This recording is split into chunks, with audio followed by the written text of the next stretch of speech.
Аплаудирам за договорот со Грција. Следи референдумот кој е најважното гласање во вашата историја. Ова е пораката која ја испрати првиот човек на Пентагон, секретарот за одбрана на САД Џејмс Матис.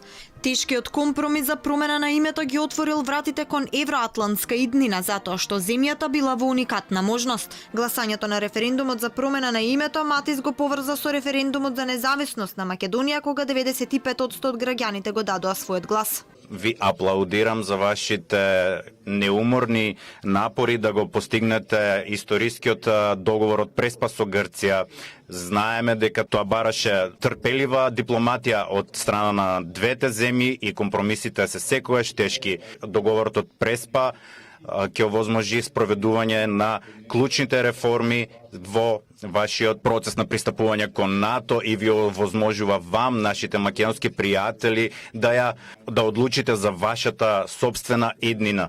Посетата на секретарот за одбрана на САД е уште една потврда за исправните владини политики, кажа премиерот Заев. За Македонија не постоела друга алтернатива, а поддршката од САД била охрабрување и силна мотивација за спроведување на успешен референдум на 30 септември како клучен момент за иднината на Македонија. За Република Македонија интеграцијата во НАТО и Европската унија нема алтернатива.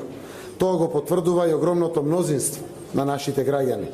За граѓаните на Република Македонија, консензусот по прашањето на нашето членство во НАТО е резултат на прифатените вредности што ги дели Алијансата. Се наоѓате во земја со затворени прашања и пример во регионот, кажа Шекеринска. Поддршката била потик да се реши спорот со името и да се завршат реформските процеси. Кажа дека првиот човек на Пентагон лично помогнал и се заложил за да се отворат вратите кон евроатлантска интеграција. Министерката за одбрана кажа дека била убедена дека на 30 септември граѓаните ќе се изјаснат за. Се сеќавам на вашите зборови во Пентагон и денеска сакам да ги повторам. Дека не сакате да ја видите Македонија запрена пред вратите на НАТО. Во меѓувреме помогнавте Македонија да ја добие НАТО поканата, а денеска сте тука во Македонија.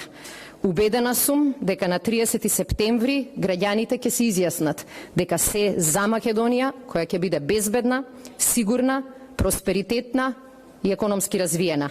Џејмс Матис денеска порача дека членството во НАТО значело економски просперитет, странски инвестиции и безбедност, а Македонија ќе добијала еднакво место во најуспешната воена алијанса во историјата. Покрај средбите со премиерот и министерката за одбрана Матис денеска средба има и со претседателот Иванов.